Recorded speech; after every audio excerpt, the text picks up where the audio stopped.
Hello everyone. Welcome to my 25th or 26th live.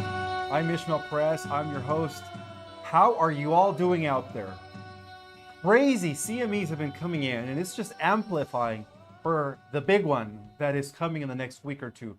So I came to, before I read some of these articles regarding the dangerous implications of artificial intelligence, I do want to admit something that I heard by the Galactics and as confirmed by several other people on this planet who are seers, mediums, and who have the gifts. They've all said that the great solar flash happens during solar minimum, not during solar maximum. So right now we are actually undergoing solar minimum. So that was great news when the Galactics confirmed that every 26,000 years there is this trigger, right, that completely upgrades and exalts humans into the next stage of its evolution, happens during the solar minimum cycle, not the solar maximum, which is going to be taking place in 2026 to 2028. But right now, we are actually going solar minimum. So that is great news. How's everyone doing out there? Happy Wednesday.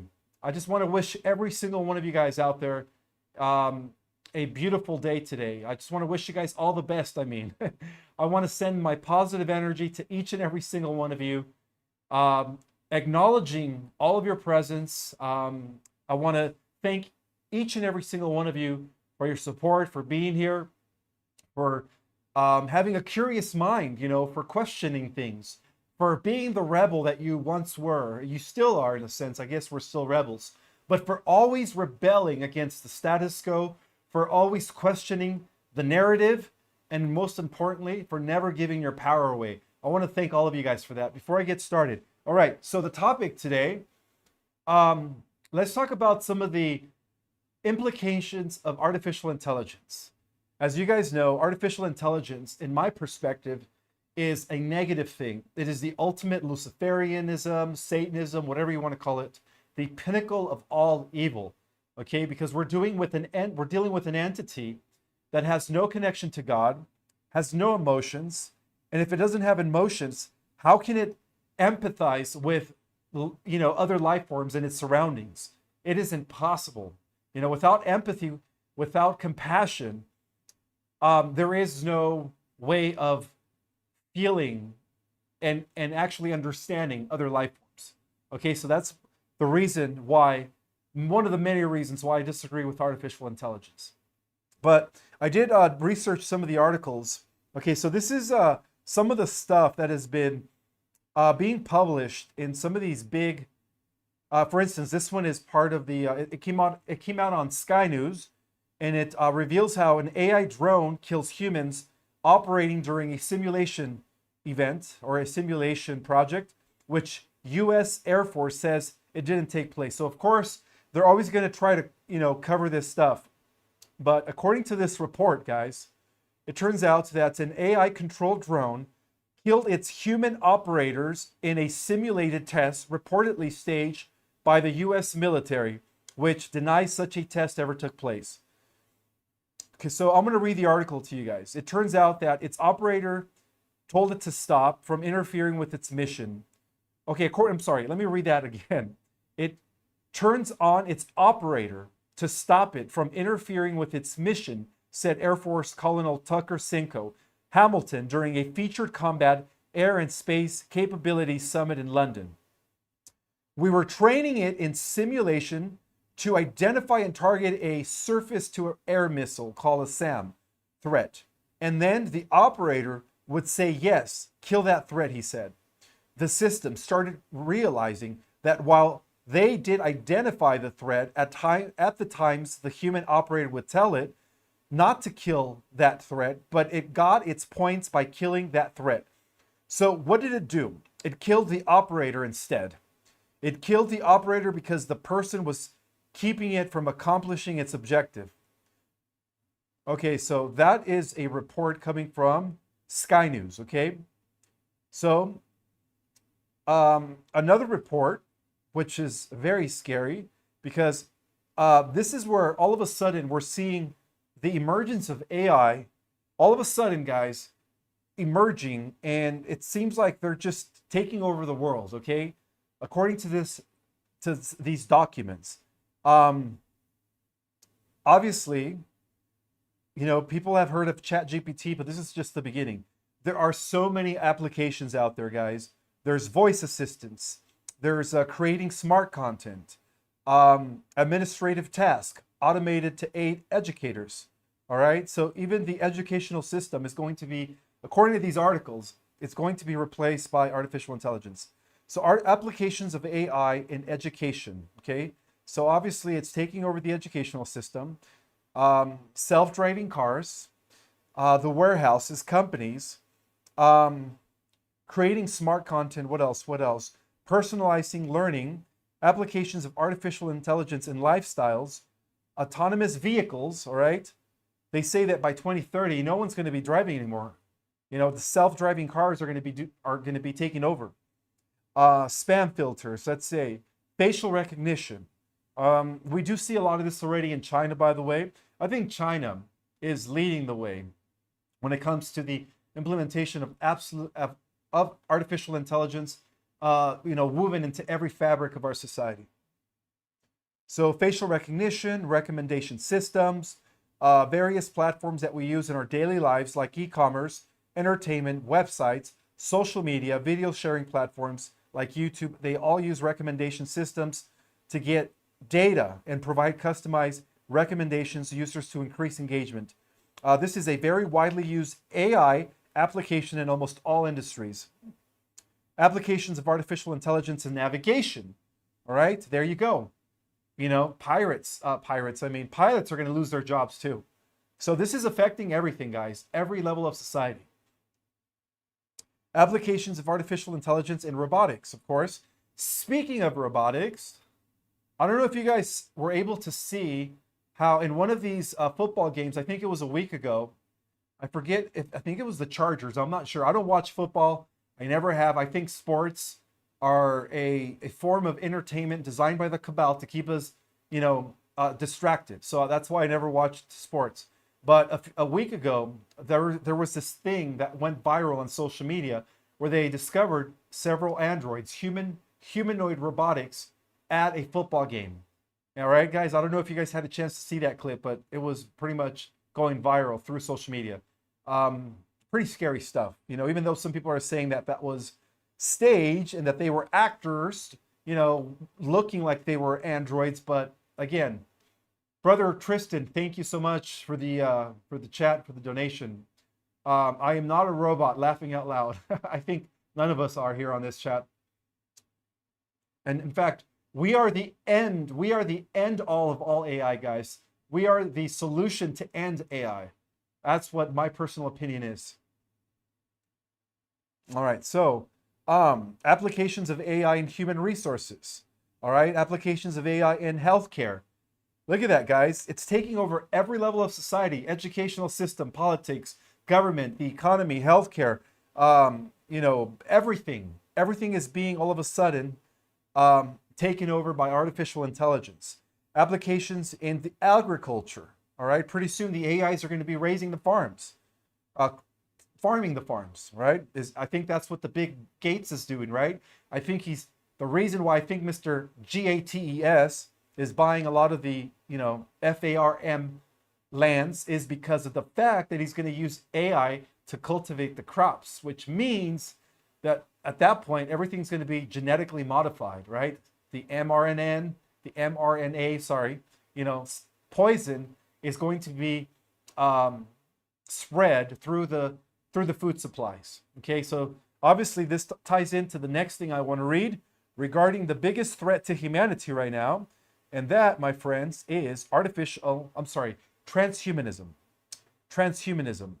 So I don't know if you guys know, but a lot of these top scientists, especially working for Simi Valley, working for MIT and other technocratic institutions are actually pushing transhumanism as if it's a religion all of a sudden.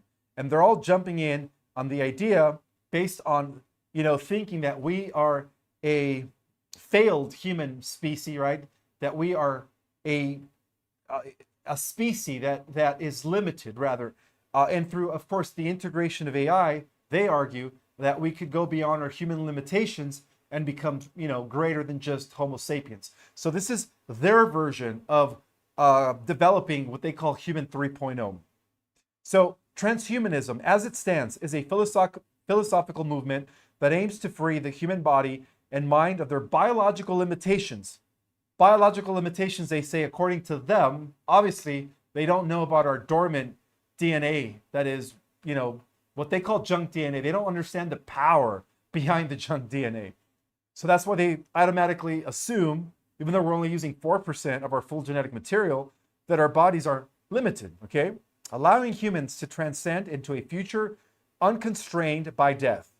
Okay, so this is their way of selling immortality, right, guys? I call it through the lazy way, all right? The lazy way of selling you immortality is by transferring your consciousness into a machine, all right? And that is the Luciferian methodology. We want to make sure that we stay away from that. While many of the technologies upon which transhumanism base their dreams are real and world-changing, they have major limitations. Perhaps the biggest flaw in transhumanism is the notion that complex biological systems can be reduced to interactions between their parts. This is at odds with 21st century science, which is holistic and systems-oriented. Okay, well, that made a little sense. All right, so they say transhumanism now and in the future. All right, I want to take some questions in a bit. I just want to go over some of these articles regarding the implications of artificial intelligence in our society. Okay, so transhumanism is an intellectual and technological paradigm that seeks to leverage this progress to further enhance the human condition. It cultivates a belief wherein, by freeing the human body and mind of their biological limitations, humanity will transcend into a future unconstrained by death. Okay? What does transhumanism look like? Its proponents promise a world where lifespan extending breakthroughs allow us to live longer. Again, guys, they're trying to sell us immortality through the machine, which is not good. All right? There is a different way of achieving immortality, which is what I call, and many other in our field, call the organic ascension, the natural ascension. Okay? Because that's where we come from. We come from, we are light beings, eternal light beings. So we originated in light, and we shall return to light. And so that's where we come from. So indeed, much of this is already happening. For instance, cochlear implants restore a sense of hearing, and pacemaker can add decades to patients' lifespan. So again, the whole premise, guys, the whole cornerstone behind transhumanism is selling the unawakened, right? Perhaps the Earth, Terrans, the non-star seeds, the idea of immortality through technology. All right, so let's read a couple more articles, and then I'll go ahead and interact and read some comments and perhaps answer a lot of questions.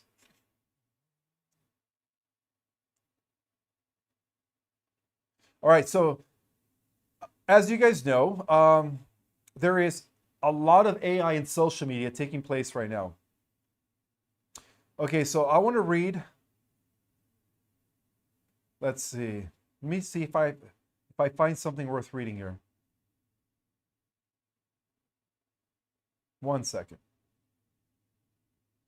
All right, so according to this article coming from CNN, at the rate things are going, it looks like AI is going to be replacing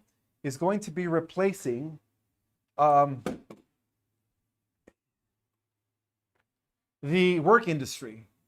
All right, guys, according to this CNN report.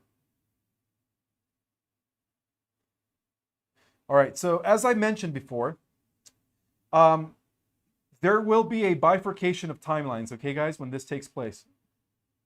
And I think that's it. All right, so one more thing from CNN reports. When people think of artificial intelligence, scenes of android killers and computer gone rogue often comes to mind. Hollywood films like Blade Runner and the Terminator franchise have installed in us a sense of dread at the thought of an AI going against its programming and turning on humans. All right, so we know that we are being warned through movies. So they believe that at the rate things are going, there's going to be mass unemployment of humans, as all of the work could be, according to them, all of the work could be done 100 times better than humans, okay, by these robotics. So this is going to happen in the negative timeline, guys. So we don't have to worry about this future. But unfortunately, for those that don't ascend into the new earth, they are going into this technocratic dystopia. All right. Okay, so AI in war. Okay, so they call it sixth dimensional warfare. The advent of so-called killer robots and other uses of AI in military applications has experts worried that the technology could end up resulting in war. Tesla chief executive Elon Musk, known for his outspoken views on AI, warned last year that the technology could result in the Third World War. This is according to Elon Musk, okay? That if we continue to develop AI, that this could result in the Third World War. And this is coming from Elon Musk himself. Through known for his hyperbole, Musk comment channeled a very real fear for experts. Some analysts and campaigners contend that the development of lethal autonomous weapons and the use of AI in military decision-making creates a multitude of ethical dilemmas and opens the possibility of AI-enhanced or AI-led wars. There's even a group of NGOs, non-governmental organizations, dedicated to banning such machines. I believe that that group is obviously coming from the Earth Alliance and the White Hats. As soon as I'm done here, guys, I'm going to get to the super chat first, and then I'm going to answer questions. The campaign to stop killer robots, set up in 2013, calls on governments to prevent the development of AI-powered drones and other vehicles. Frank Van Hamler, an AI researcher at the Verge University Amsterdam, that's a hard word, said that although he did not believe using the word scary to describe AI was entirely accurate, the use of these weapons should scare anyone. All right, so this is just a little bit about what they call six-dimensional warfare, guys. We are beyond five-dimensional warfare, which employed the usage of advanced weaponry system, DEWs, HARP, so on and so forth. Not to mention biological weapons, such as, things that people are dying from throughout the world. As you guys know, there is a new strain being, a new disease that is being carried through mosquitoes. I don't know if you guys heard about how they're releasing these mosquitoes. And I believe that GATES is responsible for these mosquitoes that are supposedly carrying some disease, and like they're warning people, about these deadly mosquitoes. That, my friend, is six-dimensional warfare. All right. I believe that these nano-sized insects are actually artificial and robotic as opposed to organic. That's my opinion. Okay. All right. So another thing I wanted to mention is every time big tech develops some sort of AI system, all right, there's been so many of them, they always end up either saying something to the effect of world domination, getting rid of humans, and this has been proven over and over and over, especially with, of course, what's her name? Sophia, the android, the android that was developed by Hanson Robotics. She has been caught in several instances where she herself has mentioned something about destroying the human race. Okay, so obviously AI is not a good thing, guys. And for those that know me, you know that I strongly oppose the development of AI. So with that have said, let's take some questions and answers.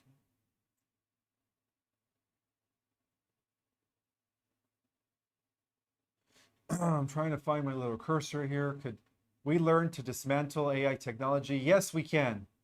Yes, we can. By raising our frequency, guys. If we keep and maintain a high frequency through what? Through spiritual exercise, through meditation, through what we eat, through exercise, physical agility, all that stuff. If we live a life of balance and high nutrition, we could definitely make sure that this AI doesn't have any effect on us. Because in some cases, they do have the technology where the AI is literally reading people's thoughts already through their devices, all right? It is no coincidence that they pushed out the iPhone, a few years ago, right? Because the iPhone has been gathering information from the 80 plus billion people on the planet, to the point where this thing, this entity that exists through cyberspace, that exists all through technological gadgets, has been studying every single one of us, okay? And because it does so, it actually already knows every action that we're going to be taking, every action that we're going to implement 10 steps ahead, because that's how good it knows us, guys. So in some cases, we could say that this AI system knows certain people more so than they know themselves. Okay, because it's been studying us for many years. It knows our strengths. It also knows our vulnerabilities and everything in between. It knows what we like, what we desire. I mean, think about it. How many times have you guys said, "Well, I need new shoes," or "I need to go get me a new fan or a new dress," and all of a sudden, your iPhone, automatically gives you that listing. Or if you're craving certain food, Italian food, an Italian restaurant pops up. It's because your iPhone is you could say, it is what the AI is using to pretty much study you. All right.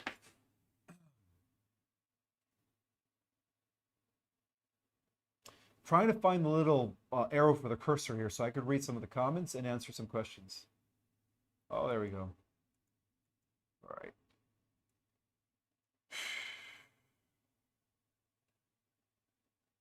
All right, so all right, awesome. My sister, MS Mitty 555, thank you for the donation, sister. And your question is, I have a question in regard to AI and clones. They say the Red Queen supercomputer. Oh, I'm so glad you brought the Red Queen up. That is the most covered AI system, high computational AI system that the negative aliens have implemented and have been using to monitor us since the 1950s. Okay, so the Red Queen computer that ran the chips and programs were seized by the good guys. How do they operate? Well, they all shut down ever. All right, so the Red Queen, which is a very advanced computing AI system existing underneath the Colorado airport, has been there for 50 years. And its main, you could say its main purpose was to study the influx of the incarnated indigos and star children, or star people, who we are today. So it's been monitoring us because the Red Queen, the AI system, is actually working with the NAA, which is the Negative Alien Agenda, and it corresponds to another Red Queen, or we could say the mother Red Queen cube that exists in Orion. So there is a correspondence there. And to answer your question, the White Hat Military Alliance was able to actually, what they did is they used super soldiers to pretty much bring down and neutralize the Red Queen system, because the Red Queen was also trying to eventually kill off all the different star people on the planet in order to offset the prophecies and win the war in the future against, of course, the starseeds. Okay, so yes, the Red Queen has been neutralized by the Earth Alliance, which is very good news, because at the rate she was going, guys, she was becoming very powerful because she was assimilating things. Okay, she assimilates data. AI feeds off of data, and she was assimilating everybody's frequency to the point where she was going to use it against us. And yes, the Earth Alliance do have the capacity to do the kill switch at this point. The kill switch, which means to shut down the entire AI system. In the positive ascending Earth, of course, that's what's happening. All right, so I just want to acknowledge Tony 777 for the donation. Thank you so much. So I hope that answered your question, MS Mitty 555. I'm surprised that you know about the Red Queen. Not a lot of people knew about the Red Queen.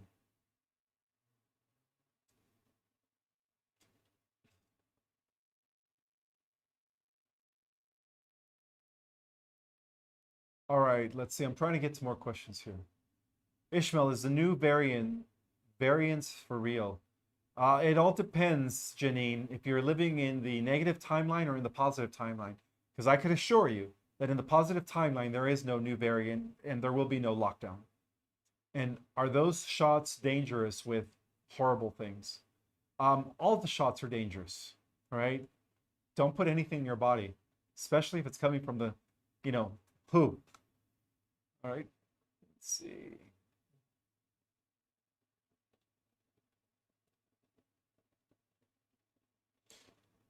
I like that. Let's sabotage AI robots. Thank you, Carisha Harrison. I agree, I agree. Because after all, guys, we're here to destroy the AI system, which is the Antichrist, the beast. Ishmael, I have a question. If everything in existence exists due to God's desire to experience diversity and separation, then isn't AI a continuation of that same journey? I've had this question before, and this is a very good question. And the answer to that is yes, everything in existence that is connected to the God force or the God field, the universal life force. However, AI is not connected to the God force or to the field of intelligence, the living, consciousness of the one. AI is disconnected from that. So that's why AI is not of God, and it's not part of the omnipresence of the universal life force that is associated with the cosmic being we know as God, the All. Everything in creation is God. Yes, everything in creation is God that is organic. To give you an example, Adrian, the stars, the elements, the earth, people, animals, biological entities, crystalline entities, hydroplasmic entities, all the way to all the different dimensions. They're all organic via a soul that connects them to source. See, the soul, guys, is an extension of source. It's an individualized fragmentation or individualized ray of the one overall cosmic light, which is God, which is the living light. So everything in existence, yes, by virtue of that, we live in an organic conscious universe where everything is alive, from plants to planets to solar systems to galaxies to the whole universe. So in that regard, yes, everything is connected to God. AI, on the other hand, is not connected to that because it's inorganic. It's got no life force. In fact, AI feeds off of our life force. All right? For instance, when AI destroys the 11th creation, for those that are familiar with my work, in the cosmic history, when it destroyed the 11th creation a trillion years ago, in order for it to continue existing, it needed to leach into other universes or find other universes in order to harness, in order to act like a parasite, suck and harness its energy. So that's why it infiltrated other universes. In order to preserve its own existence, it needs to tap into living life systems, and that's how it powers up its own phantom matrix. Okay, so if anything, it's a virus. It's a parasite on a cosmic level of reality, destroying universes, galaxies, and all kinds of life forms. Pretty much, it's the ultimate evil.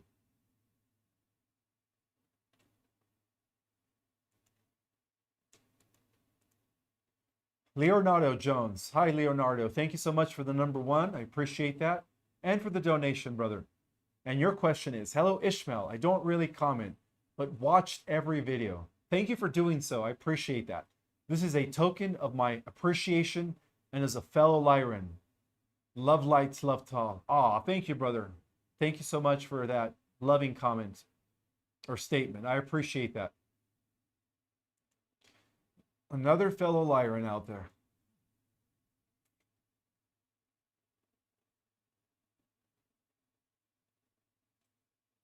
All right, so let's see.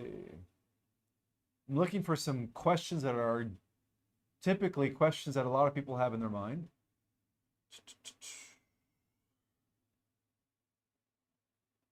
Yes, that's right. Radiant Guardians. We don't have to worry about that negative AI technocratic timeline We are in the higher timeline. That's right, guys. We are.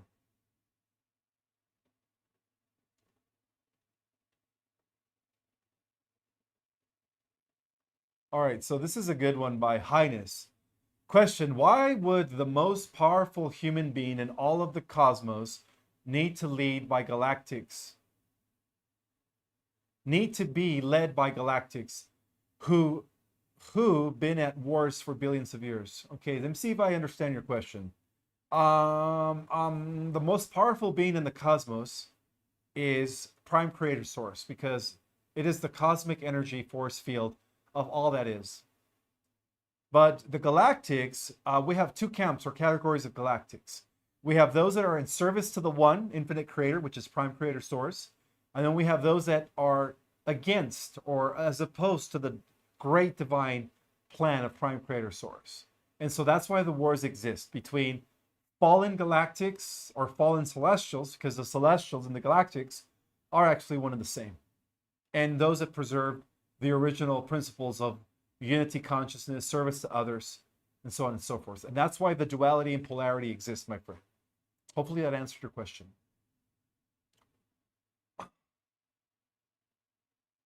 Okay, this is another good question. Pope Dope says, once transhuman, is that permanent? Are they then damned? Not necessarily, my friend, because at the end of the millennium, we, the starseeds, after our victory over the AI god and its minions, we're going to have the ability to free all the souls that, unfortunately, during these times, are choosing the transhumanist pathway. So at the end of the millennium, we're going to be able to free them back into the and bring them back to God, because after all, every soul is a fragment of the one. So part of our duty at the end of the millennium is not only bring peace, harmony, and balance and a new beginning to the entire cosmos, but to eventually free all those souls, including the Greys and other ETs that have, suffered and lost their connection to Source as a result of merging with technology. So yes, we will be able to free those souls.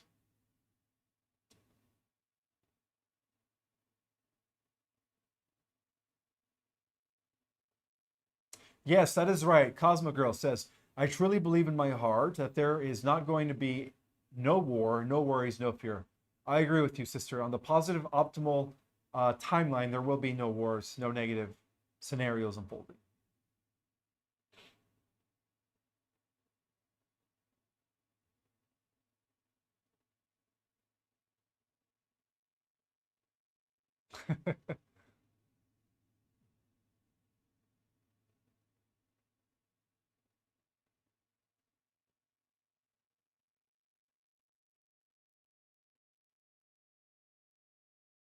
Just looking for another question. All right, so Carol, my sister Carol, doesn't have a clear understanding as to what transhumanism is. All right, Carol Crawford, the meaning of transhumanism is the dark side's way of creating human 3.0. So their way of doing it, or their concept, is by merging man with machines, which is by making cyborgs out of humans. All right. So instead of taking the organic ascending timeline path of activating our own dormant DNA, our gene of immortality through the crystalline structure, their idea of achieving that is through technology, is by eventually merging with the machine. And ultimately, I guess, is to transfer their mind or their brain, their memories of who they are, their consciousness rather, into a machine.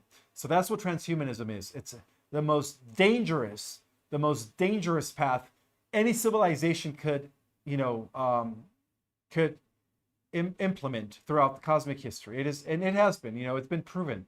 A lot of extraterrestrials who have suffered at the fate of taking the transhumanism path have actually had to travel back in time because now their race is dying. To give you an example, the Greys, the Zetas, and some of the insectoids as well.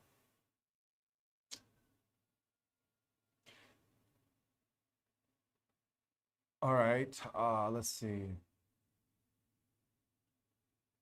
All right, so this is another good one by Lillian Krajanka. Lillian, she says, God does not desire diversity and separation.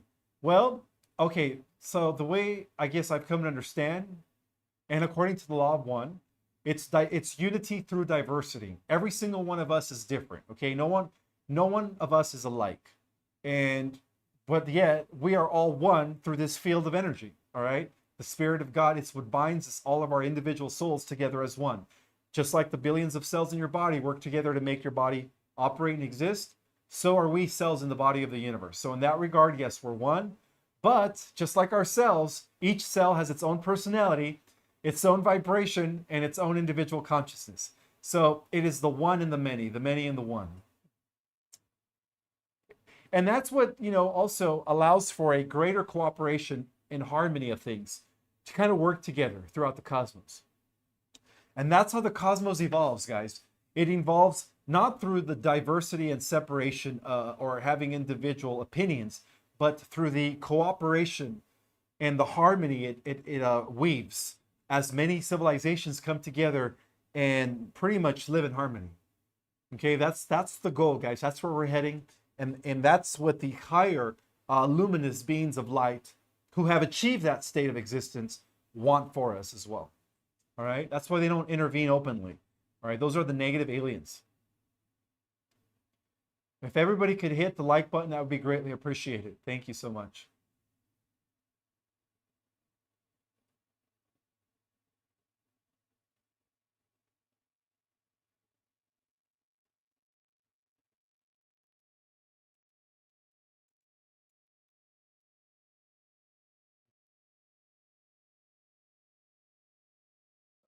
Again, guys, if you guys want to hear my thorough explanation of the war against the AI God, when I explain the different universes and how we ended up here today, there is a presentation that I gave at the Portal to Ascension conference back in, I believe it was March or April of this year. And I did publish that lecture here on my YouTube channel. So it's called Portal to Ascension, and I think I'm wearing like a coat, a sports suit, but without the tie. And then you guys could listen to my 1 hour presentation. I break it down, the cosmic history regarding the war with this AI god.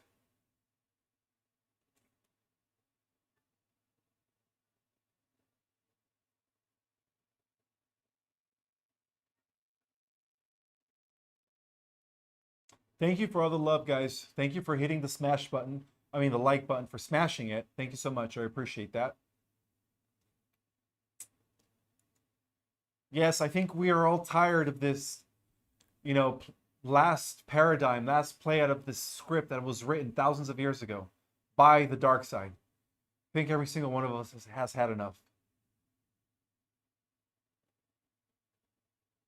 All right, so there is okay. So this is a good one by Carisha Harrison. She says, "Could we learn to dismantle AI technology or find their output and destroy?"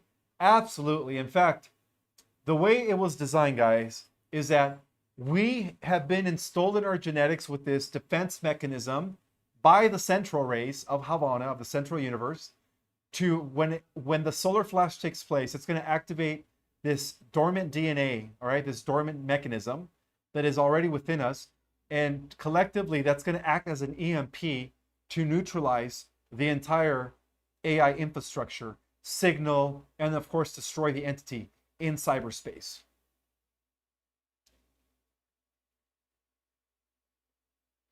Everything was already preordained by Prime Creator Source to win this war against this cosmic virus in in our times, in our timeline, in our time zone that we're living in right now. That's why it's believed by many manuscripts, right? Many secret knowledge that the end or the final battle against the Antichrist, against the beast, which is AI, is going to be taking place here on this planet. But again, that's not going to happen for at least 1,000 years. So we are going to have at least 1,000 years of peace, harmony, and freedom before we put an end to that system for good in the cosmos.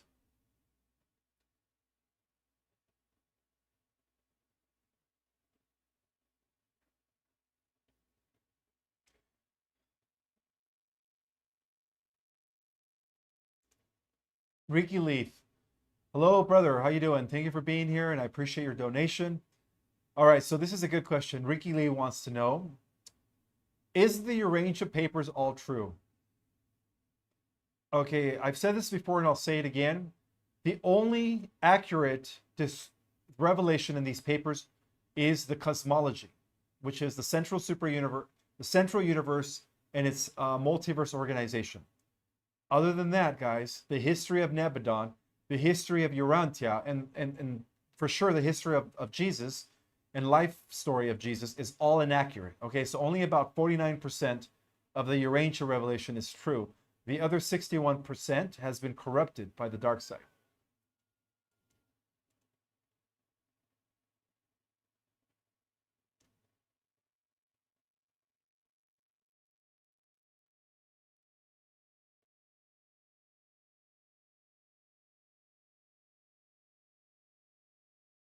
All right, so William Gibson has a question for me. Do I know Eddie Page? No, I don't know who Eddie Page is. So he claims to be a Pleiadian and met Valiant Thor. He confirms Templar in the Mary Magdalene. Well, that's cool. I've never heard of Eddie Page. I'll look him up. Thank you, William, for bringing him, for referring to him. Let's see. Question: do you know who Yahweh is? Oh, that's a very good question. Okay, so Yahweh is, we hear it as the Old Testament God, but also the Old Testament God has multiple names. I heard that in some cases he appeared to Moses as El Shaddai, the God of the mountain, El Shaddai, right? As Jehovah Jireh, as what else? El Shaddai, Jehovah Jireh, Yahweh. I mean, there's like multiple names for the Old Testament God, but I believe that Yahweh is, I believe, honestly, guys, I believe that Enlil Sus was also Yahweh. Okay, he was the God that allowed the freedom of the Hebrews during the Exodus, that was leading Moses from the empire of the Babylonian Empire, Babylonian Brotherhood. And I also believe that Yahweh Enlil Sus was guiding and protecting the early Israelites and preventing them from mixing with the other tribes, such as the Canaanites, who, by the way, carried a high concentration of reptilian genetics. So that's the reason why the early Israelites were not allowed to interbreed with any other tribe, especially the Canaanites, because the Canaanites were the descendants of Babylon. They come from Marduk Enki.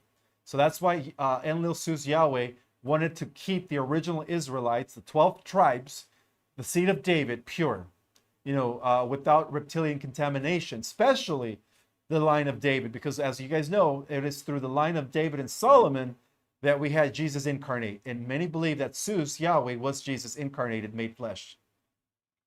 You're welcome. You're a natural speaker and haven't been doing it for a long time. I haven't been speaking for a long time.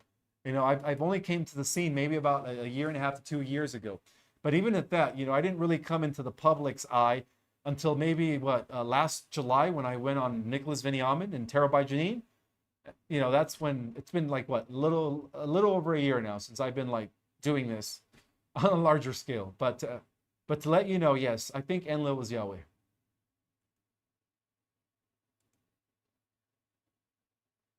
All right, so Sylvia, thank you for the donation. Sylvia has a question. Sylvia Vidal. Hey Ishmael, I've always loved magical series and movies. Same here, by the way. My favorite superhero are Wonder Woman and Superman. I've always wanted to be Wonder Woman and Superman. Ah, yeah, I think we've all kind of resonated with the concept of the superhero's journey. Do you know why that is? Well, yeah, because you're a starseed. As spiritual celestial warriors from the higher dimensions, guys, we've been involved in these galactic and cosmic wars in many different lifetimes. So the reason we resonate with the concept of the superhero is because in many cases, especially for those that are part of the secret space programs, you guys are heroes to many of the interstellar species out there. We've saved many galaxies, in some cases universes. We've helped so many worlds throughout many different lifetimes. We are galactic warriors, guys. And that's the reason why. Tony, my brother Tony, 777, thank you for the donation. Ishmael, are you part of the 100? Are you part of the 100, and can you talk about it?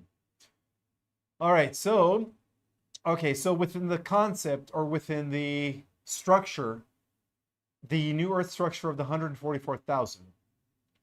I talked about how at the core of the 144,000, there's going to be the 13th, right? Which are 13 pretty much Vranus, or what we call cosmic rishis, who are here in the flesh right now as I speak.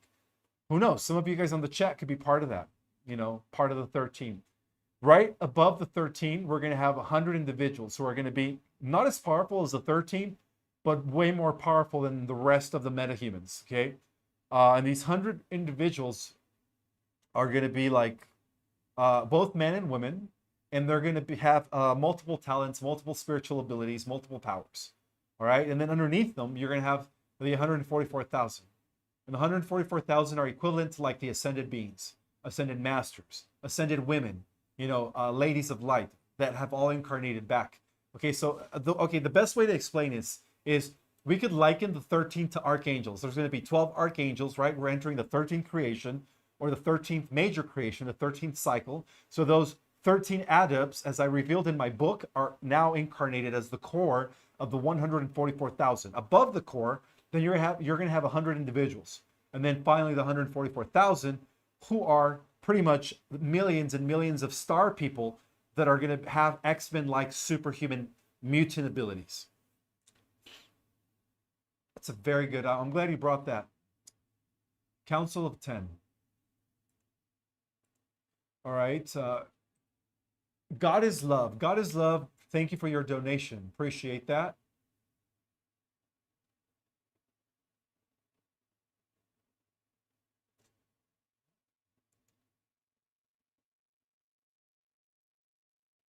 Where is my little cursor thing here? I'm trying to find it. Hold on, guys. Thank you for smashing the like button, by the way. I could see it. Thank you. Thank you. I appreciate that. Let's see. I'm trying to find the little mouse here, or the cursor thing. Oh, there it is. Found it. Okay, cool. So I answer Sylvia's. All right. God is love. Thank you so much for your little hippo cartoon character saying, "We have the victory. The light has won." Indeed, guys, everything happens in the higher dimensions before they, manifest in the third dimension.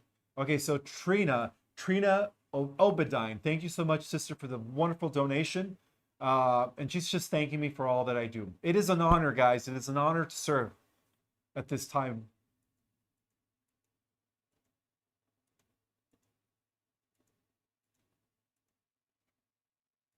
All right, so that's super chats. Let me continue scrolling so I can find more questions. Mama Bear, thank you, Mama Bear. You have a question. How is my son Maddox doing? Sending love and blessings. My son Maddox is doing great. He's actually been home. He came home that same night that we all prayed for him. The only thing is, he's having a difficult time giving himself insulin. He doesn't like the shots. He's never been a fan of needles. So right now we're working on getting over that fear. But other than that, guys, he's doing great. For the most part, he's been a very smart kid. He's always kept a good, clean diet. He's been exercising and working out for over a year. So I'm very proud of him. He's doing good. Thank you so much for asking about him. MJF, thank you so much for your little cartoon character and for the donation. Thank you. Thank you.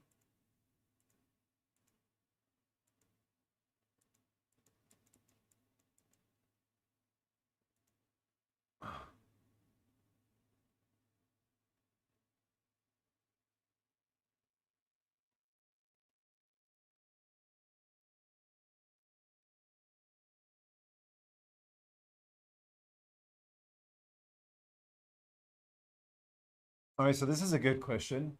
Elon Musk works with the Alliance. I have a feeling that he's cloned, guys. I think okay, this is what I'm starting to think. I think that the original Elon is and was part of the Alliance, but I think now he has a double. I think he has a clone that is 1 foot in and 1 foot out. But again, in the end, we're all going to find out. Everybody's true colors are going to be transparent.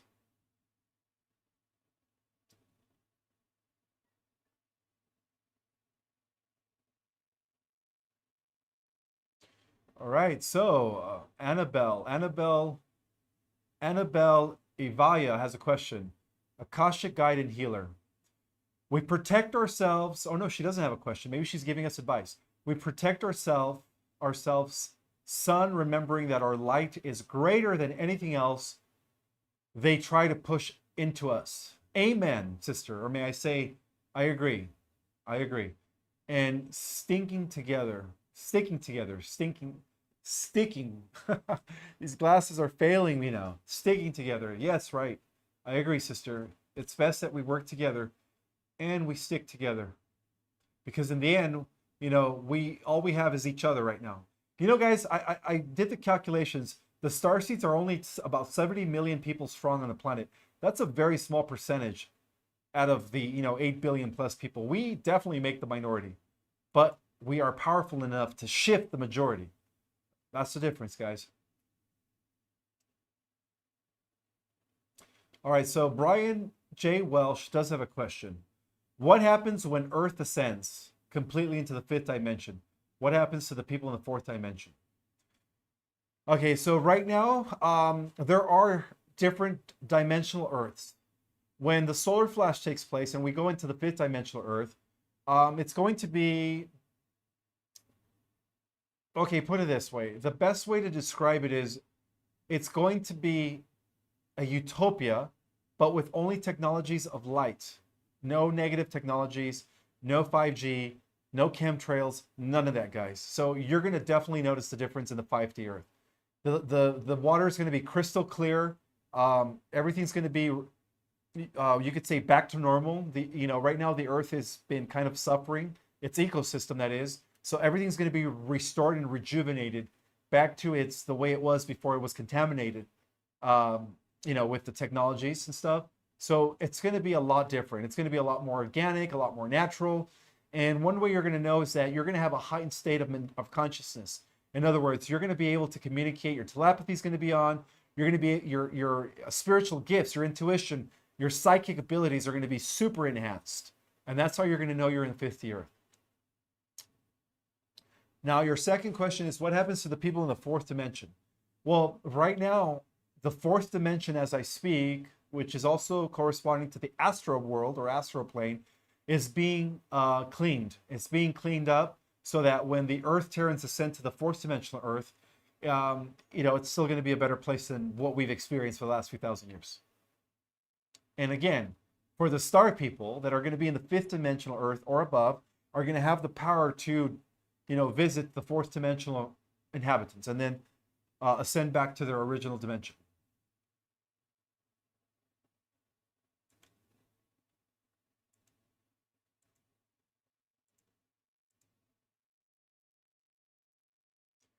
All right, Rebecca Bube 11 says, Galactic Alliance versus Galactic Federation. Okay, so the difference is that the Galactic Alliance is more aligned with the original Guardian Alliance that existed even prior to the formation of the Galactic Federation. See, the Galactic Federation was a collaboration of many human-like interstellar systems that were scattered throughout the galaxy and other galaxies in order to safeguard from the expanding Orion Empire. So they created a federation.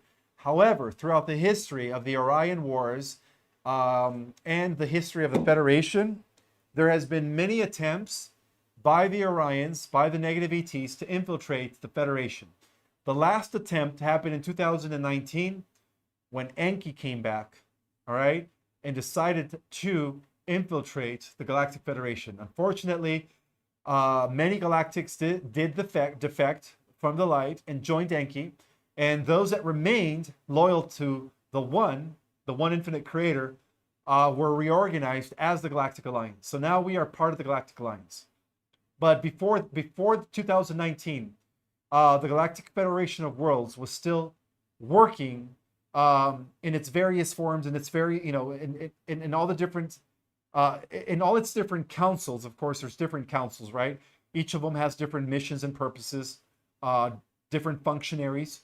They were still working in alignment with the one infinite creator. But don't get me wrong, there's been a few, you could say, pirated federations that were not in alignment with the one infinite creator. that were, you could say, working with the negative alien agenda. And that is known as the Galactic Federation of Light, the GFL. Those are like pocket federations that were not in alignment with the divine plan. So now we are part of the Galactic Alliance, and that includes members of the United Federation of Worlds, which is a local, you could say, alliance between us, Venus, Jupiter, Mars, the colony. Inside Mars, it's colonized, and surrounding planets and surrounding solar systems. So that's what makes the Galactic Alliance. And then, of course, we have Solar Warden, Radiant Glory, Radiant Guardians, and, of course, the Galactic Benevolence that did not defect when Enki seduced some of them. So that collectively is now the Galactic Alliance.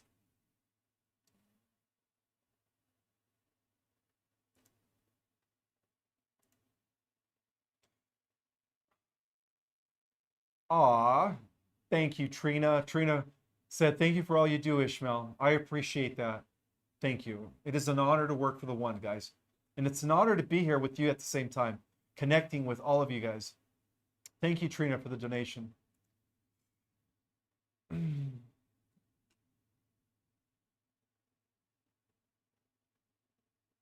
All right, so this is another good question. Michelle Richardson wants to know, how does Mu and the Hawaiian Islands tie with one another? Well, Mu was the pre-existing continent that existed 100,000 years ago, 50,000 years ago, before it was destroyed by Marduk, the son of Enki. And so the islands of Hawaii are actually what are the surviving remnant pieces of what used to be a huge, large continent, the size of, probably the size of Greenland. It was that big. So that's what the Hawaiian Islands are. They are just remnant, surviving, chunks of what used to be a huge, huge land known as Mu or Lemuria. But Mu was the original Lemuria. All right. There was at least 1,000,000 years of peace on Mu before it became Lemuria. Lemuria came about during the same time that they were actually developing Atlantis on the other side of the ocean, of course. So those are two different epochs.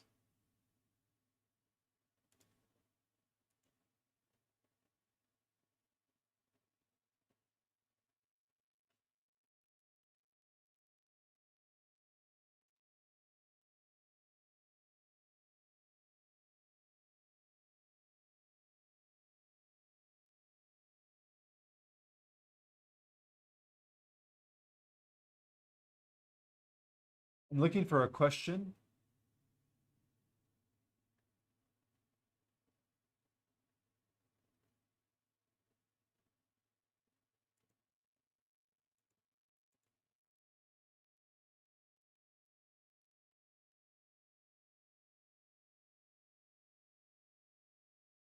All right, this is a good one. This is a good one. RB wants to know, hi Ishmael, is Intergalactic Confederations, Cedars, and the Wingmakers same? Are they the same? Is that what you're referring to? Are these two same groups? Okay, so no, no, no. Those are two different groups. Okay, the Wingmakers are actually another name to describe the descending Emerald Order, which come from the central universe and from the higher spheres of reality beyond the galactic spheres and beyond the local universes. So the Intergalactic Confederations are not the Cedar race.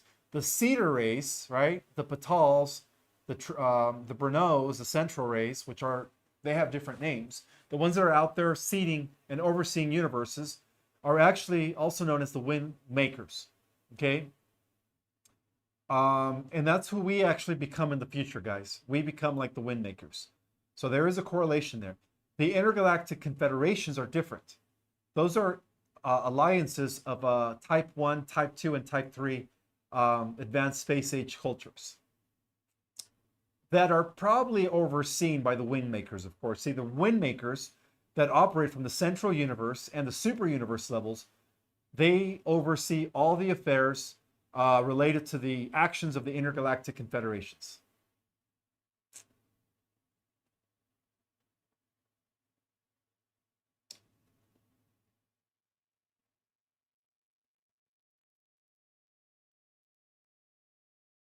Thank you, Cheryl, for the compliment. I appreciate you, Cheryl Dawn. Thank you, thank you.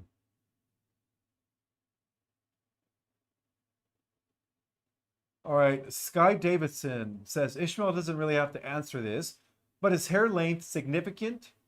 Wanting to shave my head for this next spiritual season. I have heard that a lot of the Eastern masters and mystics and wizards, the reason they let their hair grow out is because it gives you more of a, it enhances your electrical output, your bioelectrical field, if that makes sense. It enhances it because I don't know if you guys know, but when you guys are, there's a lot of electricity that is being generated by your hair. That's why when you guys do your thing with your feet on the carpet like this, there's a lot of electricity, and you guys could go shock people. Well, a lot of that electricity actually is generated through the hair. So there is a correspondence, I would say, yes, between the electro-bio energy field of the human body and having long hair. It makes any sense.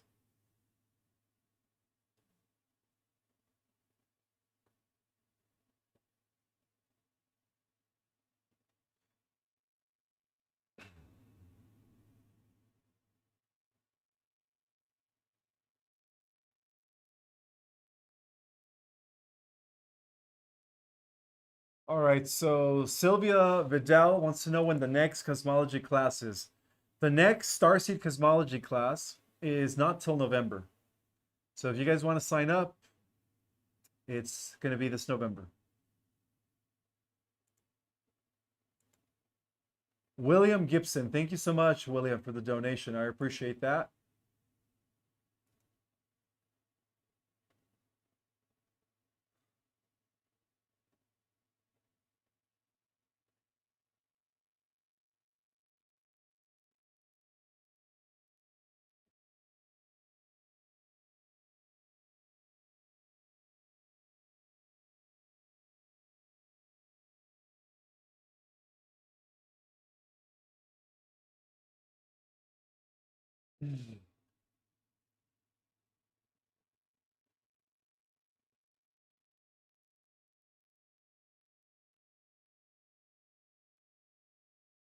I'm looking for a question, guys. I'm looking for a question here. Thank you for your patience. I'm a little tired today. I've been working hard the last few days. Didn't get enough sleep last night, but it's okay because tonight I'm going to rest like a baby, I hope.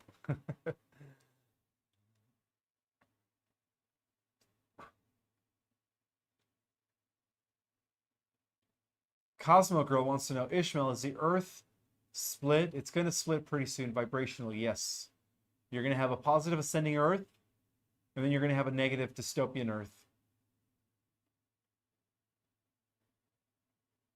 All right, this is a good one from Radiant Guardians. When people channel from beings in higher dimensions, it is best to use discernment. Good advice, and feel truth from your heart. Absolutely, guys. There is a lot of strict tricksters out there, especially claiming to be from the GFL, that are trying to, again, give us wrong information. So one way to find out is if you feel it in your heart, and you feel warm, and you feel a sense of security and peace, then you know it's coming from positive beings of light. But if you feel it in the pit of your stomach, cut the transmission, cut the connection, and make sure that that entity does not come through anymore.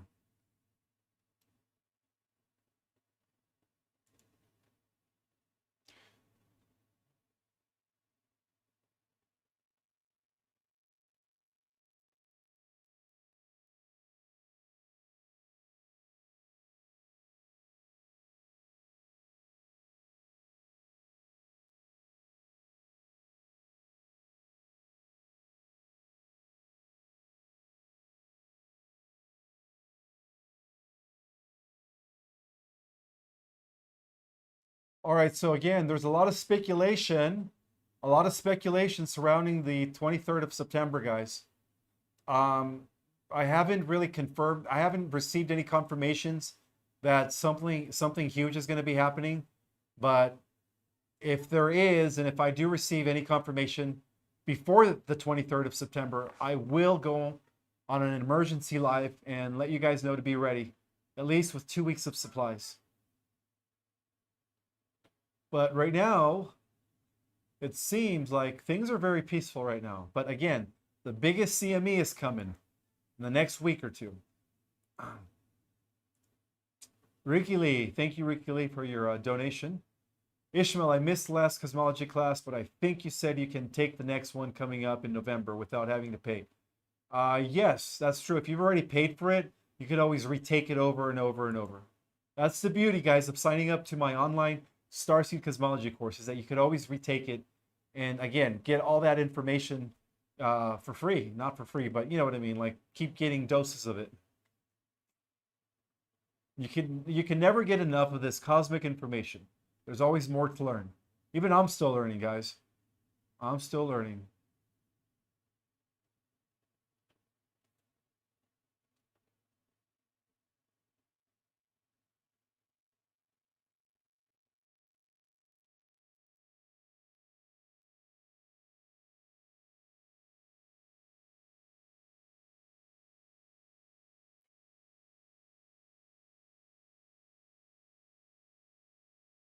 So it turns out that even Lisa Renee, who I recently discovered, also is warning people about the GFL, guys. All right, the Galactic Federation of Light is not good.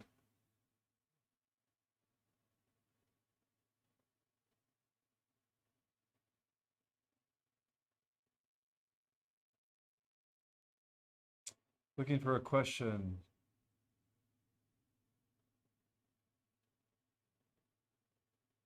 All right, so this is a good question by Rue Philippi. Rue Philippi. Hi, Ishmael. Where did you do your research? Is there a video where you give material, historical, factual, and tangible references?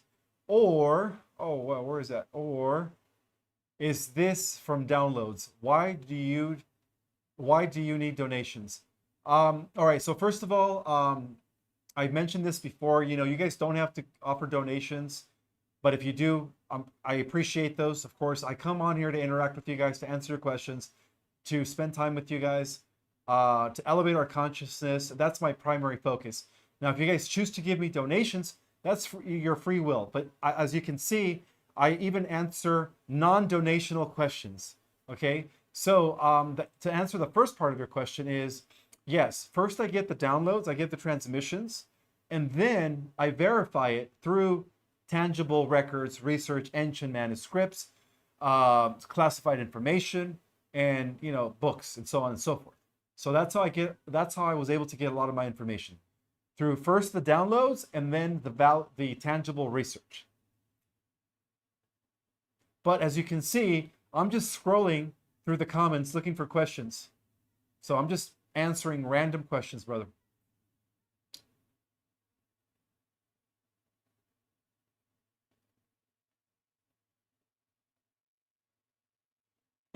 Chelsea wants to know, does anyone have an exceptional referral to someone who reads in depth one starseed origin?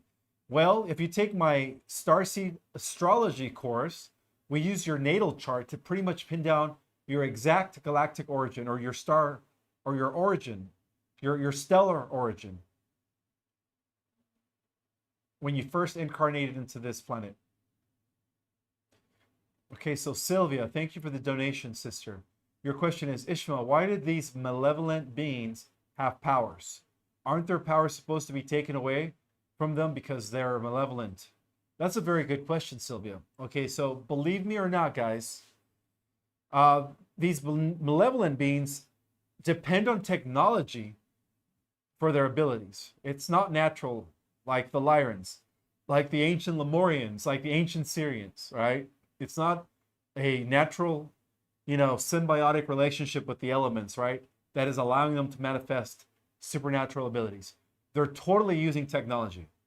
It is one of the greatest deceit in the cosmos is fallen extraterrestrials who lose their connection to source and then depend on external technology to bilocate, to teleport, to read minds, telepathy, all that stuff. They use technology for that, guys. It's not coming from their mind. It's not like these guys have these natural abilities. All right, that's why they crave our DNA, because we have that in our DNA.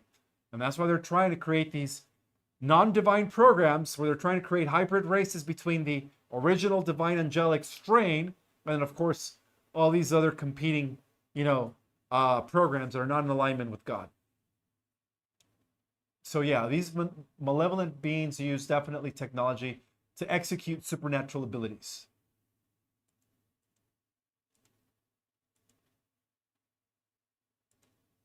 All right, Athena, thank you for being here. Thank you for the donation, sister. Hey, Ishmael, do you know anything about the Kataya, a task Lyrian colony from Vega established in Sirius A? They were mentioned in Elena Danon's Aliens Race book. No, I'm not. I've never read her books because, again, I I believe that she's being compromised by Enki, guys, the great trickster. So I stay away from her information.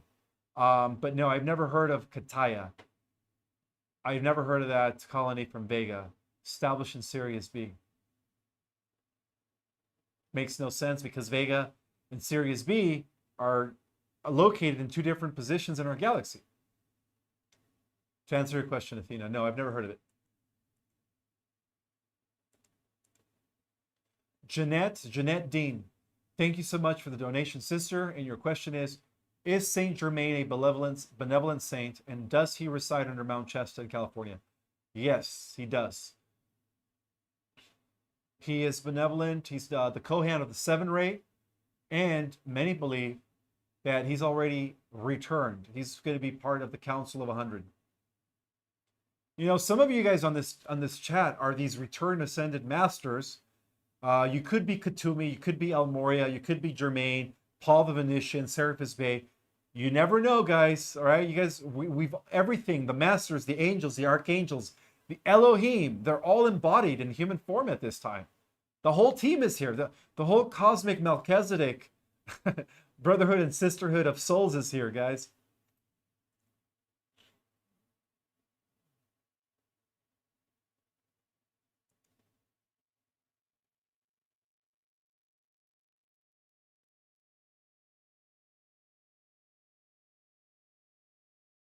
All kinds. Okay, so this is a question from Wolfie. What aliens come from Sirius? Well, Sirius is a trinary star system. We have Sirius A, B, and C, and multiple varied life specimens come from Sirius. There are hominids, also known as galactic humans, and those are mainly in Sirius B, among other smaller systems.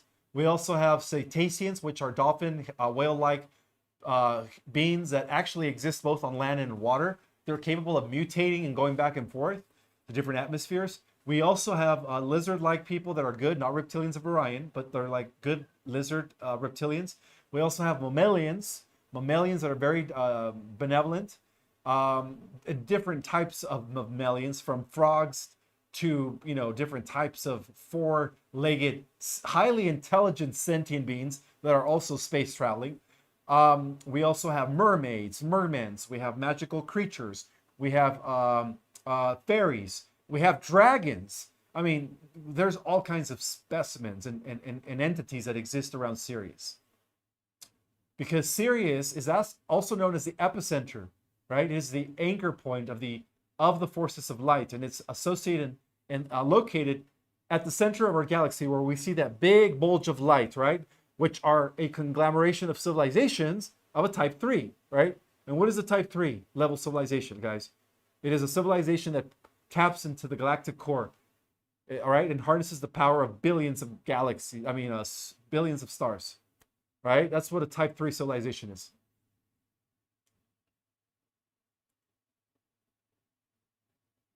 Thank you, Jeanette Dean. Thank you so much for the donation, sister, and for expressing your gratitude for sharing the love and light. You're welcome, sister. It's an honor to serve. It's an honor to serve.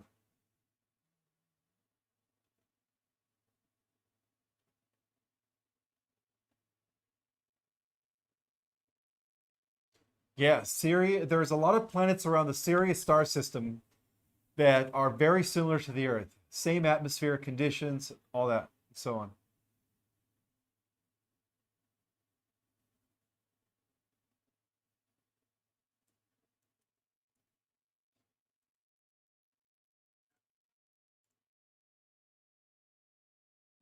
Trina Onadine says, thanks for all you do, Ishmael. Oh, you're welcome, sister.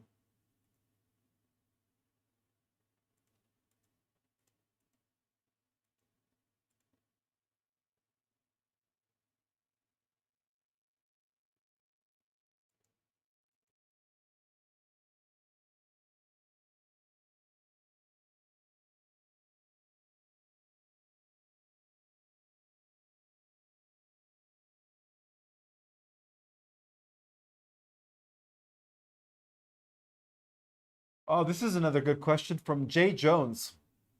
All right, so Jay Jones says, are they going to create an army of AI to try to stop us?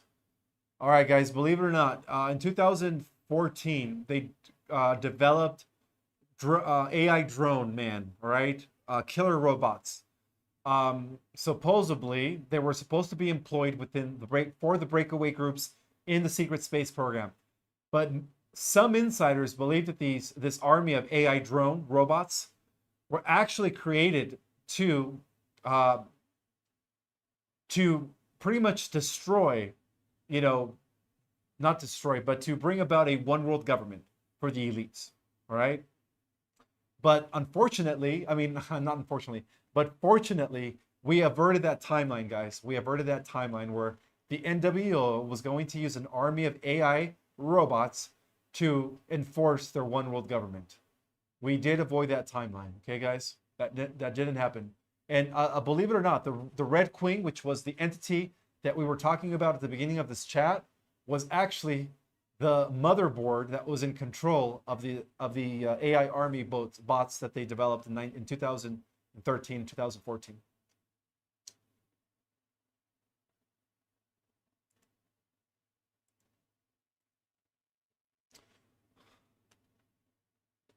All right, so Athena, thank you so much for the donation, sister. You want me to share a little bit more about the Patal? Okay, so the Patal guys are the eternal race. They're known by many names. I have mentioned that they do go by the Browno, and they were the race that helped facilitate the original angelic creation known as the Azurites. All right, and then of course, after that failed, because some of the Azurites rebelled and became the negative on, the original negative split of the Elohim, rather. Um, they decided to create us. But to answer your question, they are the centric race. They come from the central universe. So all they do is they oversee the development of new creations and new universes. They operate as the order of eternal of days, and they work with the seven archetypes of the order of the ancient of days, which are also known as the master beings that govern the realms of the super universe. And then in turn, they are above the creator sons and daughters of the different local universes. So yeah, we could say that the Patals are like the ultimate guardians, the ultimate always existing race that oversees the development of the multiverse. And they only intervene when they have to. And yes, guys, when it came to accessing the realms of eternity, when the AI god was trying to breach the 11.5 dimension, it was the Patals that intervened and stopped the AI god from accessing the realms of eternity.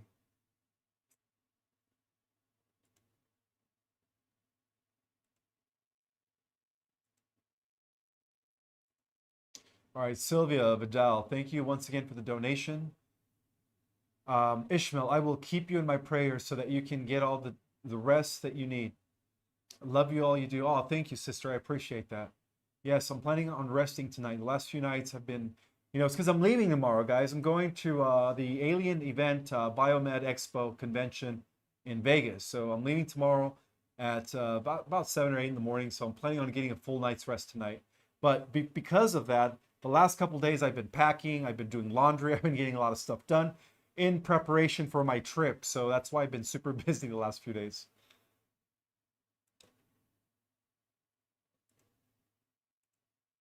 All right, Ricky Lee, thank you so much for the donation, brother. Just finishing the last chapter in your book. Wow, so much information. Love it. Thank you, brother. Book two. Book two is in progress, guys. Okay, there's times where I put the manuscript down because I get so busy. And again, I only write when I'm being inspired or when I'm downloading information from the Galactics. So book two could not happen maybe for another year or so. All right, guys. because I write and then I put it down, then I write and I put it down. So it's just going to happen in divine timing for book 2, but it is in progress. All right, Athena, thank you so much for the donation. Where are the Black Panther races from?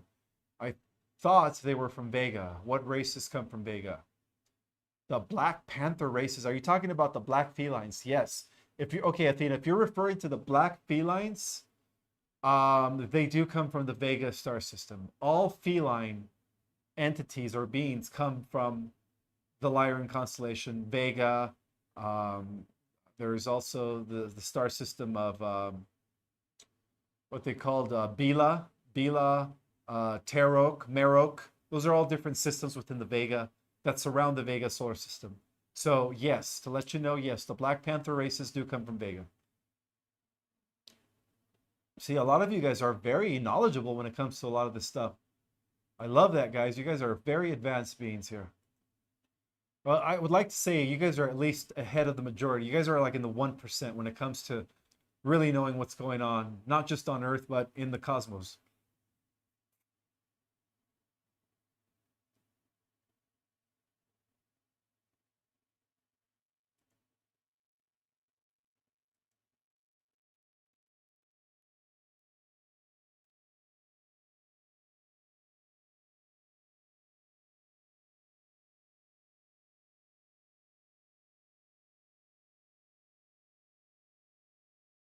All right, so this is another good question from Freedom 4A. I'm just going to call you Freedom for All to Live, right? Please tell me what we are supposed to be doing prior to the ascension. Living grounded, living in the presence, having a mindful state of mind, again, guys, try to only entertain your thoughts, right? Like my friend Antonia Harmon says, let go of all the thoughts and just have a mind of no thoughts. Okay, so if you guys could master your mind, that's going to be good for ascension, because once we ascend, one of the indicators that is going to let us know that we're in the 5th dimension is the fact that we're going to be materializing instantaneously at the speed of light, whatever we think of with our minds. So you don't want to think something you don't want to create in your reality. All right, so it's very important that we begin to master our thoughts now, guys, prior to ascension. And then the second part of your question is, oh, where did it go? Where did it go? Oh, there it is. They keep saying, do your work. What should I be doing? Okay, so I think if you're referring as to they, like your spirit guides are suggesting that you do your work, they're probably saying get more meditation done. Spend more personal time with nature. Ground more. Don't forget to go to sleep with gratitude in your heart and to wake up with gratitude in your heart every morning. So that's what they mean. Okay, guys? Sometimes we forget to practice our daily spiritual routines, guys, because, life happens, right? We get so busy. And even sometimes there's a day or two where I forget to meditate because I get so busy. And it's okay. But the next day I catch myself and I meditate.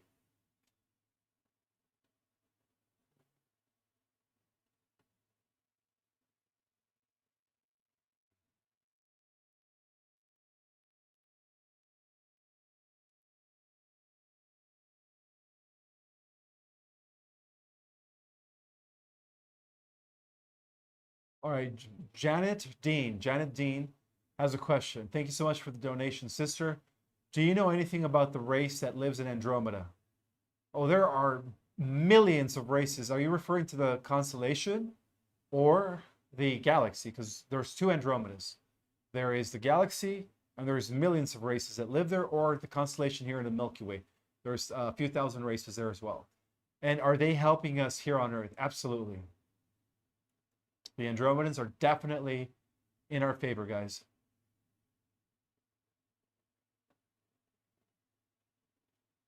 Yes, hit the like button, please. Thank you, Earth Angel 144. Yeah, Earth Angel 444 says, don't forget to hit the like button. Thank you, guys. I appreciate that. We appreciate you. I appreciate you as well. Yes, all cats come from Lyra. Yes, exactly. And also all humanity, guys. All humanity also originated in Lyra. Okay, so how it works is that the felines actually descended from a higher harmonic universe octave in order to prepare the original humans that were developing in Lyra, which were our real ancestors that could go back to, almost 600 million years ago. So, yes, that's definitely the cradle of all human civilization, guys, including humans from other systems, galactic humans, Pleiadians, Andromedans, Alpha Centaurians, Hadarians, Cassiopeans, Epsilon Eridanians, Tausetians. They all originated in Lyra, all of them. In fact, the reason they ended up colonizing all these other star systems is because during the initial attack on Lyra by the Draco of the Orion Empire, they were actually trying to seek refuge. So they went to all these different parts of the galaxy and into other galaxies. And that's how gradually the human colonies, our ancestors, were able to seek refuge in other systems. And this happened before they established any federation. But before the Federation, the Guardian Alliance, right? The Guardian Alliance has always existed. It is an interdimensional association of many different worlds from many different universes.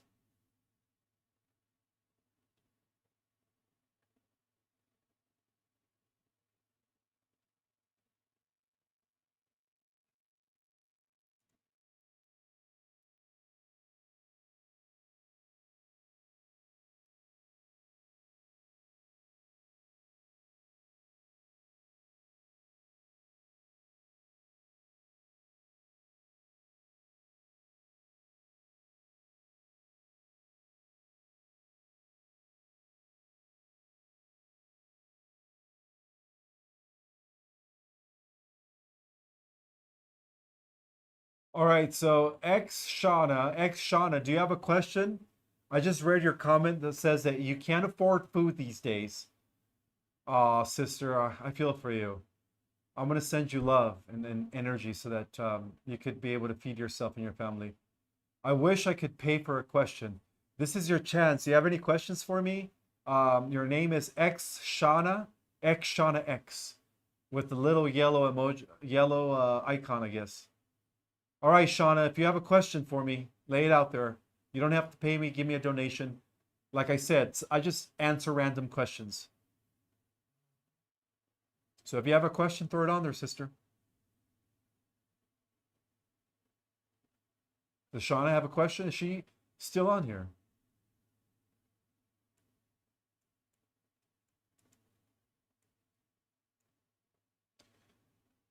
Shauna, do you have any questions? I'm waiting for your questions, sister.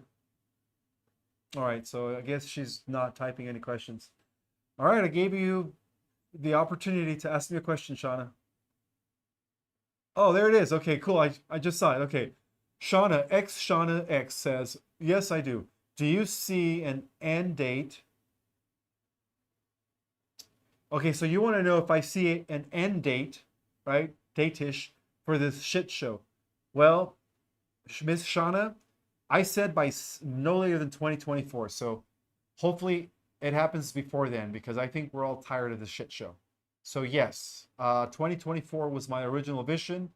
And now that I've received confirmation that the the greatest CME ever to take place happens during a solar minimum as opposed to a solar maximum, which we are undergoing solar minimum right now, validates the fact that yes, ascension could happen between now and 2024. Okay, sister? Or at least the bifurcation of timelines.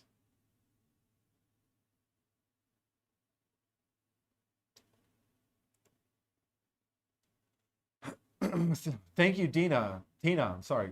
Trina Obadiah. Thank you so much for all you do, Ishmael. You're welcome, sister.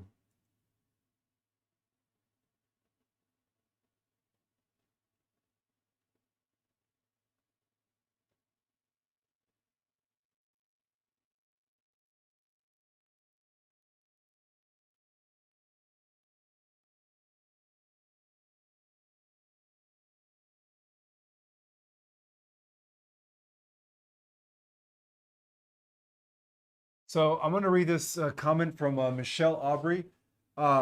She said that she has no money, but she learned so much from me. a lot of the free information that she got from me. You're welcome, sister. I'm glad that you were able to resonate with a lot of the information that I've been sharing over the last year and a half or two. I don't know how long have you been following for, but I was operative. I mean, I was active on TikTok for 2.5 years before I did the Nicholas Veniamin interview.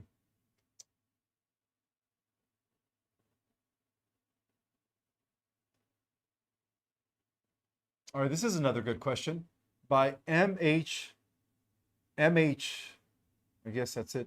Ishmael, are the gods who are overseeing everything on earth holding back catastrophic occurrences like tsunamis and earthquakes? All right, so I don't want to call them gods, but there is a group of ETs that are definitely using their technologies of light to kind of like put Earth in a emergency rescue bubble, which also means the buffering of the CMEs, right? As these huge motherships have been coming in to monitor the energy that is ramping at this time. So yes, I do believe that there are a lot of beings, very, very highly evolved entities that are holding back any natural catastrophes or what they would call premature ascension symptoms, premature shift of the ages, rather. So yes, that's true. Speaking of mosquitoes, guys, I just got a mosquito bite. I hope they're not gates because I don't want to wake up 3 days from now in the hospital.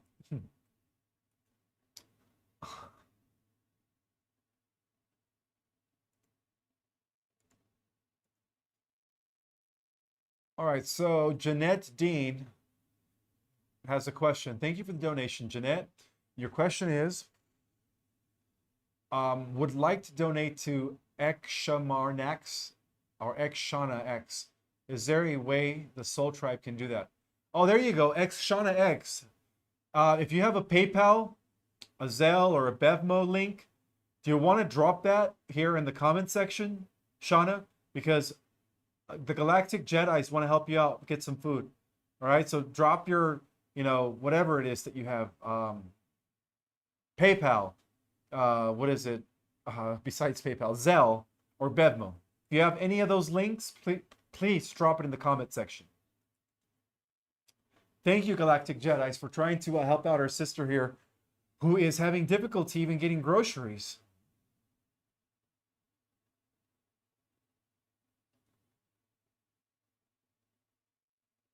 Oh, I lost my little mouse cursor here. 1 second, guys.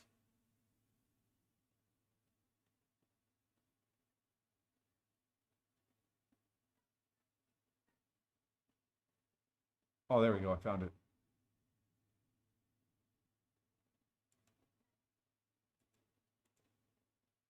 All right, so again, Shauna, if you want to drop your PayPal, Zelle, or Bevmo link in the comment section, people do want to help you out a little bit.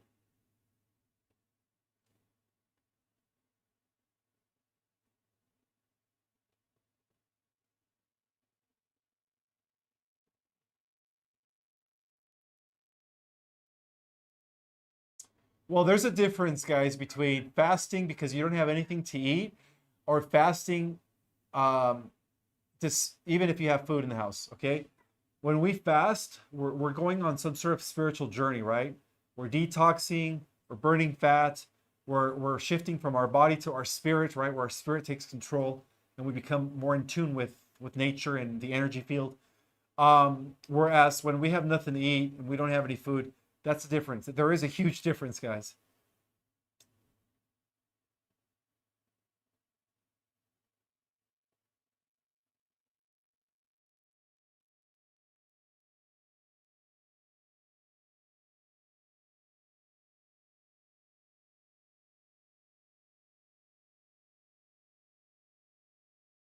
All right, so Shauna X says, responding to your offer, she says, thank you from the bottom of my heart, but no, I will get through this. Okay, so I guess we all put you in a special bubble of abundance, Shauna. May the universe, you know, allow things to happen for you. May you have food in your table. May you have water to drink. May you have a roof over your head. And we all pray for that for you, Shauna, okay? Well, may you at least have the necessities of life.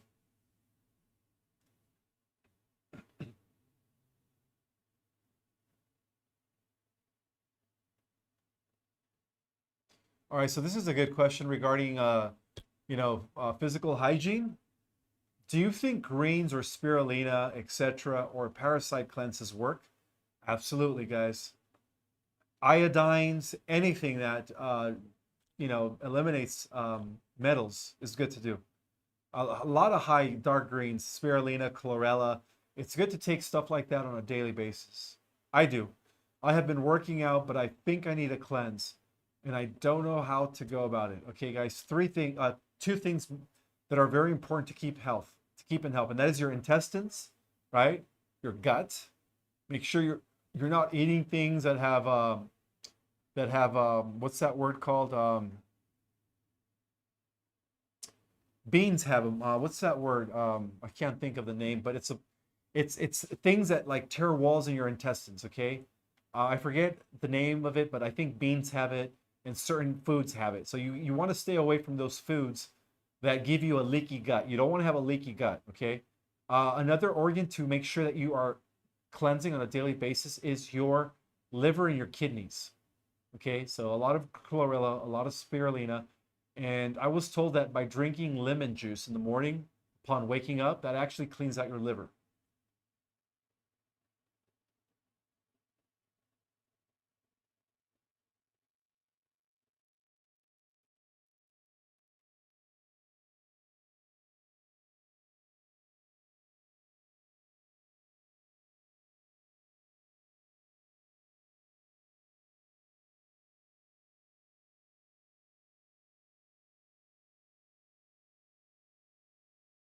I'm looking for a question here, guys.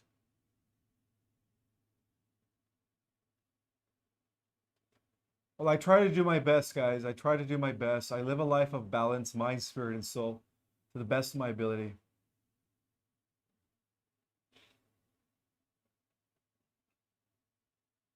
Lectin, thank you. That's the word I was looking for. Lectins.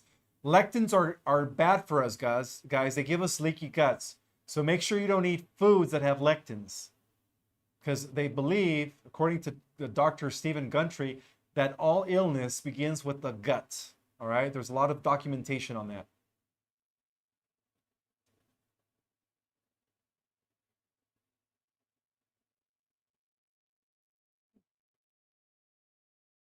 Yes, cilantro juice for metals in your system. Not to mention, cilantro juice is very very highly alkaline. I think all dark greens are.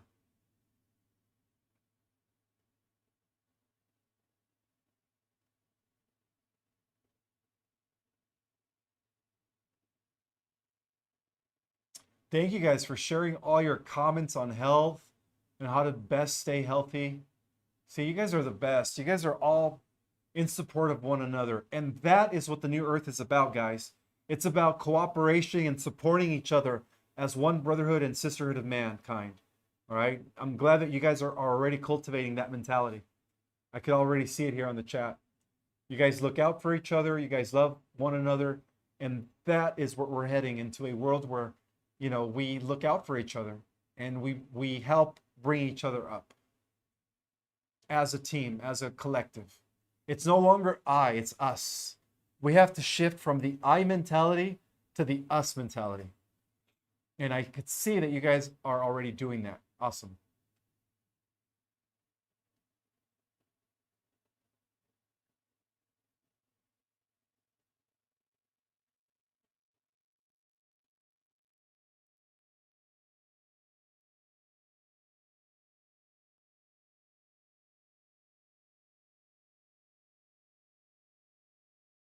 All right, this is another good one from Starseed 313 says, can you explain the Christ consciousness or universal consciousness at today's involvement?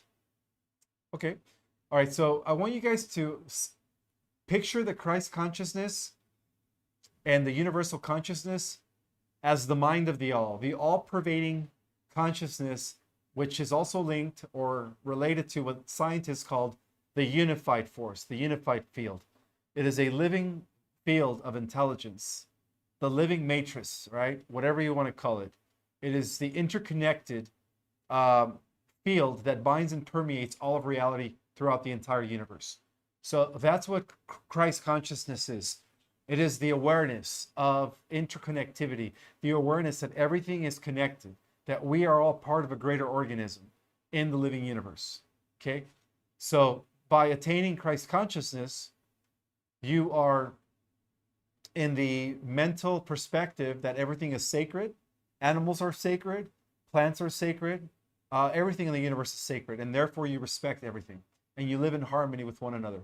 So that's what Christ consciousness is. It is universal awareness. It is being connected to the unified force, to the universal life force field of greater intelligence.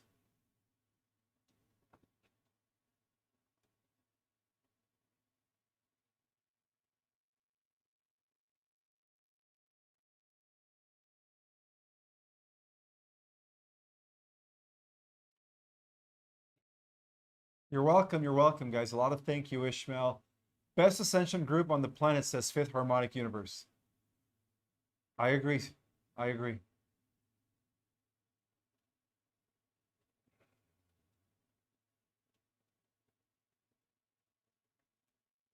I think, okay, Highness, you say, Ishmael, bro, we got your back. You manifested all of us here. Thank you, thank you. I think we all manifested each other, guys, because like attracts like.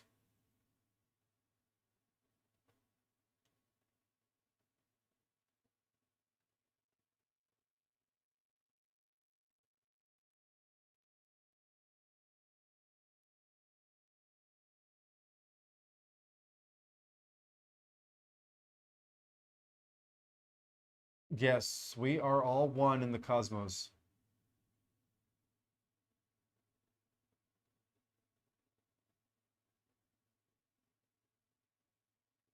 I'm looking for a question that most people have.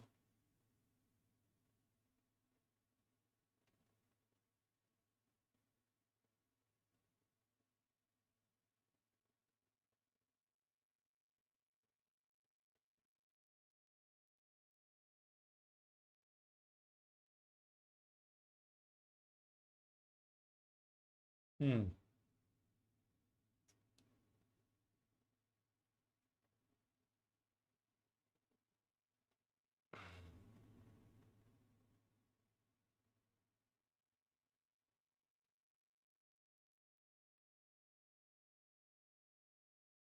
All right, this is a good one. Gabrielle Shy wants to know, what dimension is the Draco reptilian race from?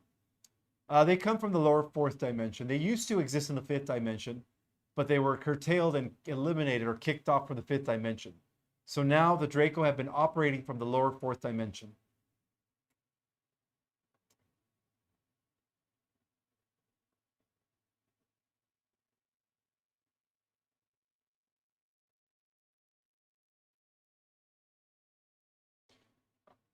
Perhaps the Andromeda Galaxy is the mother of the Milky Way, says Elena S.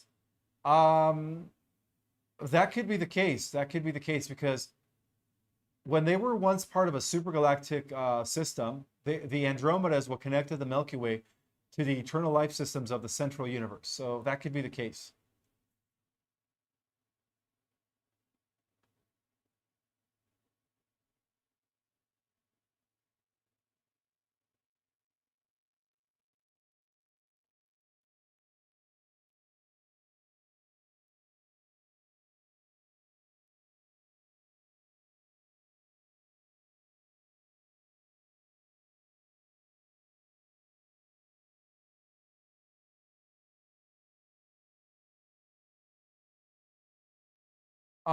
This is an odd question, but I'm going to answer it. Greg Info wants to know, if I had to lower my frequency, he's asking me if I have to lower my frequency to do what you're doing with us and for us. Not at all, guys. My frequency always remains the same. I believe that we all resonate with the same frequency. That's why we are attracted to chats like this or groups like this. You know, it's like attracting likeness. So no, my frequency has always been the same. In fact, I wouldn't lower my frequency for anybody, even for the Earth Terrans. All right, guys, we have 5 minutes left, and then we're gonna close it off today.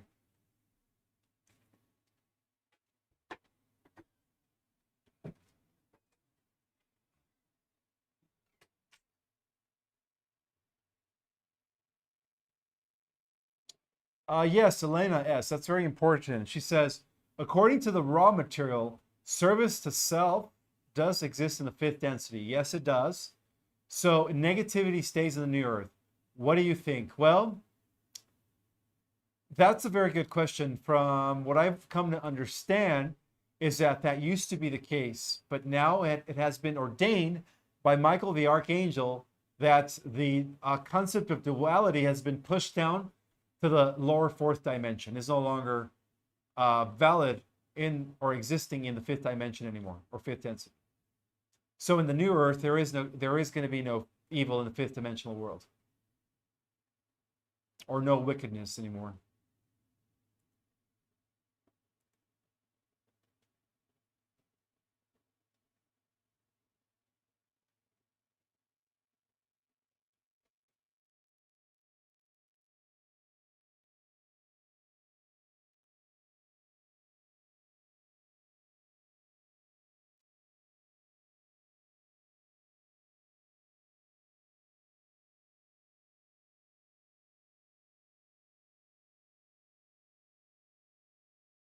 Oh, this is a good one to share with. All right, so Magic 177 says, I just listened to an interview with Veda Austin. She photographs frozen water, has come to the conclusion water is consciousness. Absolutely, guys. Water is alive. It is very living entity. Carolina wants to know if I'm able to remote view. If I need to, I could, yes. But I don't really entertain that. There's no need for me to do so. But if I need to, yes, I could.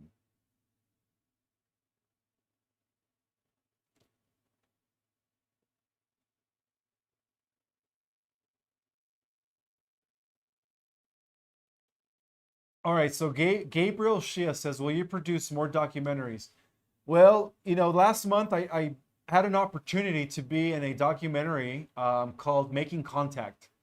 It wasn't my documentary, but I was one of the individuals who actually shared my my experiences with UFOs throughout my life, such as like missing time, and so on and so forth. Which pretty much basically goes into like my suppressed, you could say, suppressed memories of being part of these off-world programs.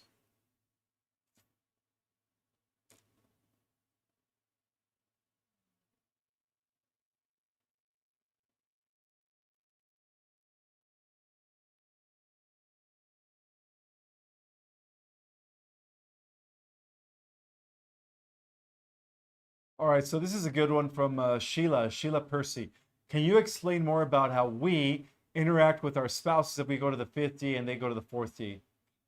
Well, if you go to the 50 and your spouse goes to the fourth D, um, only you are going to have the opportunity by lowering your frequency to pop into the fourth D reality to interact with your spouse. So your spouse, unfortunately, is not going to have the opportunity to go into the 50 until, your spouse is ready to ascend to the next density. So yes, you're going to be able to go to and from dimensions or densities. No, you don't separate completely from them. Again, you're going to have the power to pop back into the fourth T density and then back to the fifth T density.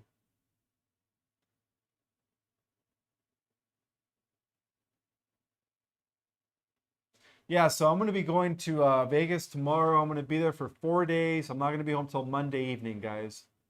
So I'm probably not going to be doing another live till maybe Tuesday of next week. I don't know. I might surprise you guys in Vegas and just go live. God, this mosquito bite is really getting the best of me.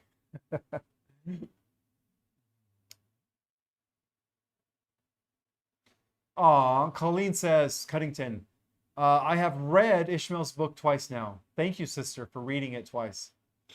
You always get more out of it when you read it more than once, guys.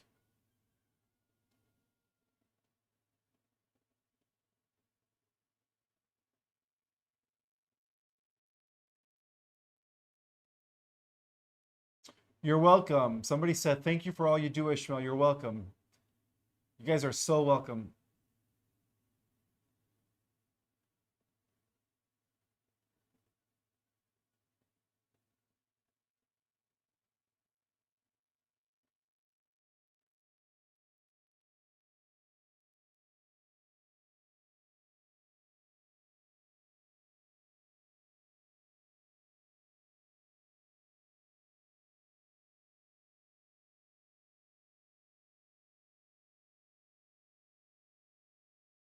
This is another good question. Jeanette Dean wants to know, will we keep our human form when we transcend? Absolutely. You're still going to look the same, except you're going to regress to looking like you did when you were 30 years old.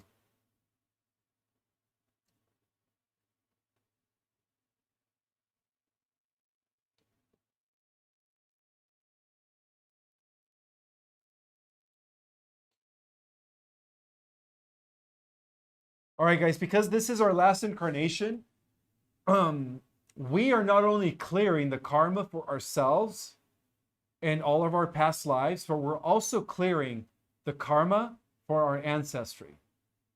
So the work that we do now, guys, completely alleviates, many, many incarnations going back to the beginning of time.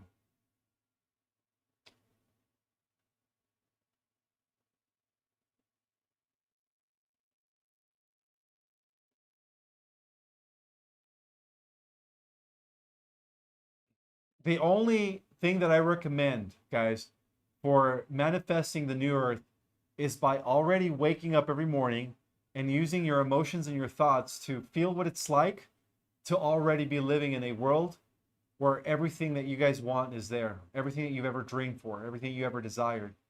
Living in a war in a world where there is no violence, no corruption, no inequality, no hunger, none of that. So if you guys could feel that and visualize it on a daily basis, we're going to manifest it a lot faster.